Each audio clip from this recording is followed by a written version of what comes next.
साथियों नमस्कार। पटना बिहार से मैं अमिताभ कुमार दास, आईपीएस 94 बैच, और आप देख रहे हैं मेरा अपना यूट्यूब चैनल दास बोले बिंदास। क्योंकि जब बुज़दिलों ने मुंह में दही जमा लिया हो तो दास का बिंदास बोलना जरूरी हो जाता है। साथियों, खबर आ रही है कि उत्तर प्रदेश का खूंखार माफिया सरगना मुख्तार अंसारी का इंतकाल हो गया है।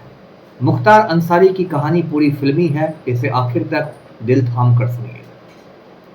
साथियों, मुख्तार अंसारी उत्तर प्रदेश के एक बहुत ही प्रतिष्ठित, बहुत ही खानदानी परिवार का मेंबर था। उसके जो दादा थे डॉक्टर एम ए अंसारी, वो आज़ादी की लड़ाई के दिनों में कांग्रेस अध्यक्ष हुआ करते थे। उस जमाने में कांग्रेस अध्यक्ष बनना किसी भी हिंदुस्तानी के लिए बहुत ज़्यादा इज्जत की बात होती थी।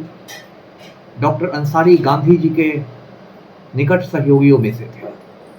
मुख्तार अंसारी के जो नाना थे, ब्रिगेडियर उस्मान उनका नाम था, हिंदुस्तान की फौज में काम करते थे और वो जंग के दौरान शहीद हो गए। तो उनको शहादत के बाद महावीर चक्र से नवाजा गया, महावीर चक्र से अलंकृत किया गया उनकी वीरता की वजह से। मुख्तार अंसारी के जो चाचा थे हामिद अंसारी, वो 10 बरस तक हिंदुस्तान के उपराष्ट्रपति रहे, वाइस प्रेसिडेंट रहे। हामिद अंसारी के जो अब्बू जान थे, उन्होंने दिल्ली के सेंट स्टीफेंस कॉलेज से तालीम पाई और क्रिकेट के बहुत अच्छे खिलाड़ी थे। मुख्तार अंसारी भी अपने शुरुआती दिनों में, कॉलेज के दिनों में बहुत अच्छा क्रिकेट खेलता था, लेकिन बाद में वो गलत रास्ते पर चला गया, जुर्म की दुनिया में आ गया और पूर्वांचल का यानी ईस्टर्न यूपी का एक बड़ा आतंक बन गया। साथियों, पूर्वांचल में जो 3-4 जिले हैं, वाराणसी, मऊ, बांदा, गाजीपुर, इन सब में मुख्तार अंसारी के गिरोह की तूती बोलती थी और इस गिरोह का पूरा दहशत रहता था। पूर्वांचल यूपी के बहुत पिछड़े इलाकों में माना जाता है, तो एक ज़माने में भारत सरकार वहाँ विकास के लिए हजारों करोड़ रुपए खर्च करती थी। विकास का मतलब आप जानते हैं काम, और काम का मतलब होता है ठेके, कॉन्ट्रैक्ट। तो मुख्तार अंसारी के का जो गिरोह था वो बड़े बड़े ठेकों पर कब्जा कर लेता था, रेलवे ठेकों पर, कोयले के ठेकों पर, इस ठेके पर, उस ठेके पर। और मुख्तार अंसारी गिरोह का ऐसा दहशत था कि उस पूरे इलाके में 3-4 जिलों में उसकी मर्जी के बिना पत्ता नहीं खड़कता था। मुख्तार अंसारी के आतंक का आप इसी से अंदाजा लगा सकते हैं कि मऊ में जब दंगे हुए थे तो वो एक खुली गाड़ी में एलएमजी लेके घूमता था। एलएमजी का मतलब हुआ light machine gun.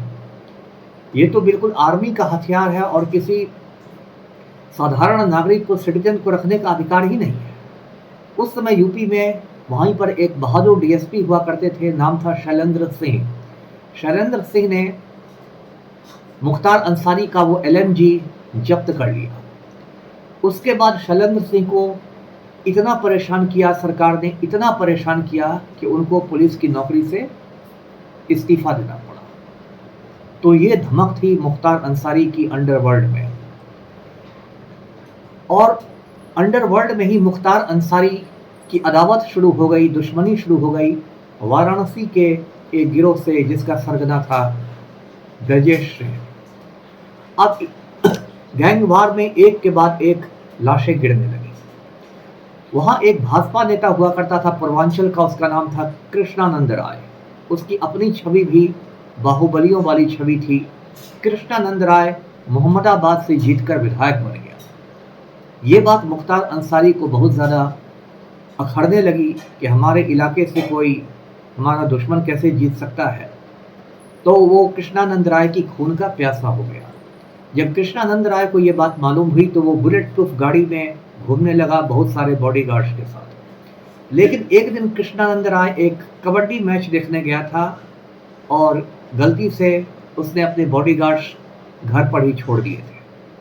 Mukhtar Ansari को कहीं से खबर लग गई और कबड्डी मैच से जब कृष्णानंद राय लौट रहा था तो उसको घेर के AK-47 से भून दिया गया। और ये काम किसने किया? मुख्तार अंसारी का दाहिना हाथ था मुन्ना बजरंगी। तो साथियों, ये जो मुख्तार अंसारी का गिरोह था, आप कह सकते हैं कि पूरी तरह धर्मनिरपेक्ष गिरोह था, सेकुलर गैंग था। ऐसा नहीं कि सिर्फ उसमें मुसलमान ही शामिल थे। मुख्तार अंसारी का दाहिना जो हाथ था, उसकी जो आंखों का तारा था, वो मुन्ना बजरंगी था। और वो इतना खूंखार क्रिमिनल था कि जब उसने कृष्णानंद राय की लाश गिरा दी, तो मारने के बाद उसने कृष्णानंद राय की चुटिया को काट लिया। कृष्णानंद राय सर पर चुटिया बढ़ा के रखता था, शिखा रखता था, उसको मुन्ना बजरंगी ने काट लिया। वो इतना क्रूर आदमी था। कुछ साल पहले मुन्ना बजरंगी की भी जेल के अंदर हत्या हो गई। ये एक अलग कहानी है। इसी तरह एक बार ये जो मुख्तार अंसारी था, उसने अवधेश राय की हत्या कर दी। अवधेश राय जो है वो अजय राय का भाई था। अजय राय आजकल उत्तर प्रदेश में कांग्रेस का अध्यक्ष है। तो इस तरह मुख्तार अंसारी का जो आतंक था वो बढ़ता ही जा रहा था। 2005 में जब कृष्णानंद राय की हत्या हुई, तो उसके बाद से मुख्तार अंसारी पर शिकंजा कसना शुरू हुआ और 2005 में वो सरेंडर करके जेल आ गया। और तब से आज तक यानी 18 बरस से मुख्तार अंसारी सलाखों के पीछे था। मुख्तार अंसारी की राजनीति में इतनी धमक थी कि वो 5 बार वो मऊ का विधायक रहा था। उसका जो बेटा है अब्बास अंसारी, वो आज की तारीख में विधायक है, ऐसे वो भी जेल में है। मुख्तार अंसारी का जो भाई है अफजाल अंसारी, वो आज की तारीख में गाजीपुर से सांसद है। मुख्तार अंसारी का जो भतीजा है उमर अंसारी, वो भी विधायक है। और मुख्तार अंसारी की जो बीवी है अफसा अंसारी, वो आजकल फरार चल रही है। तो 18 बरस पहले मुख्तार अंसारी जेल में पहुंच गया था। मुख्तार अंसारी की जो कद काठी थी, जो डील डॉल था, ऐसा लगता था कि कुदरत ने भी उसको माफिया डॉन बनने के लिए ही बनाया हो। वो 6 फीट 2-3 इंच लंबा था, बिल्कुल हट्टा कट्टा भीमकाय जिसे कहते हैं। बड़ी बड़ी उसकी डरावनी आंखें थी, बड़ी बड़ी मूछें थी और एक नज़र में ही वो किसी को डरा सकता था। मुख्तार अंसारी के बारे में कहते हैं कि वो जब पत्रकारों से बात करता था तो अपनी जेब से पिस्तौल निकाल लेता था और खिलौने की तरह उसको हाथ में रख के खेलता रहता था। तो बिल्कुल फिल्मी माफिया डॉन की तरह मुख्तार अंसारी की जिंदगी थी।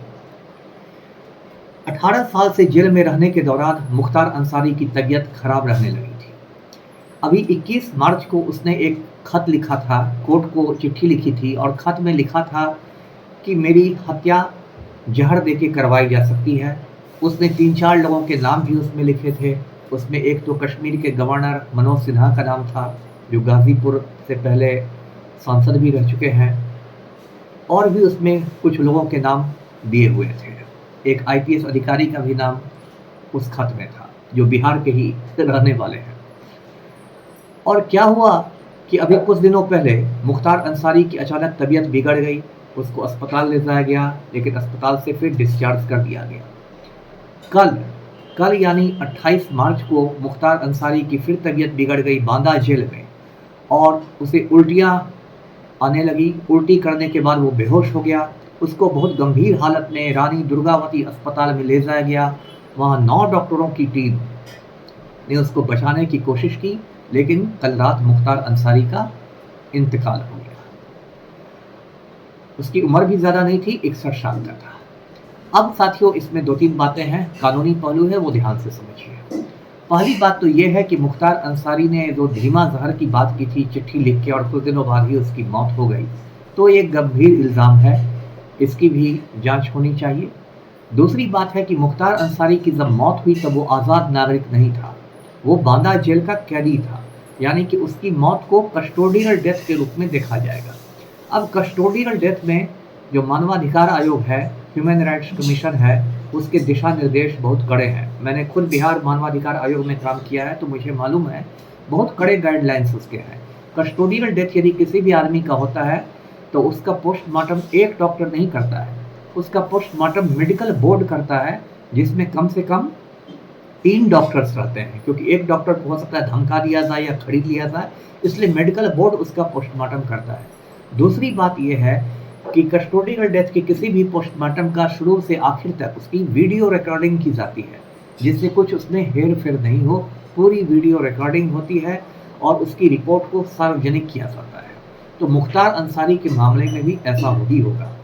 मुख्तार अंसारी की जो अभी मौत हुई है, उस समय आप जानते हैं कि पूरे हिंदुस्तान में आचार संहिता लागू है, कोड ऑफ कंडक्ट लागू है और हिंदुस्तान का भी प्रशासनिक नियंत्रण जो है वो चुनाव आयोग के हाथ में है। मतलब अभी ये हालत है कि यूपी के जो चीफ मिनिस्टर हैं वो एक डीएसपी का भी ट्रांसफ़र अपनी मर्जी से नहीं कर सकते, इसलिए उनको चुनाव आयोग से परमिशन लेना होगा। तो अभी चुनाव आयोग और मानवाधिकार आयोग दोनों की कड़ी नज़र है मुख्तार अंसारी की मौत पर। साथियों, मुख्तार अंसारी तो मर गया। अब मैं यूपी के सीएम योगी आदित्यनाथ पर भी थोड़ा प्रकाश डाल दूँ, जिन्हें मैं ढोंगी आदित्यनाथ कहता हूँ, क्योंकि एक भी योगी का उनमें लक्षण मुझे नहीं दिखाई देता।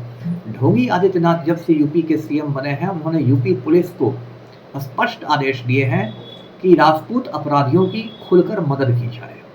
इसी वजह से यूपी में ब्रजभूषण शरण सिंह जैसे माफिया डॉन के खिलाफ कोई एक्शन नहीं होता।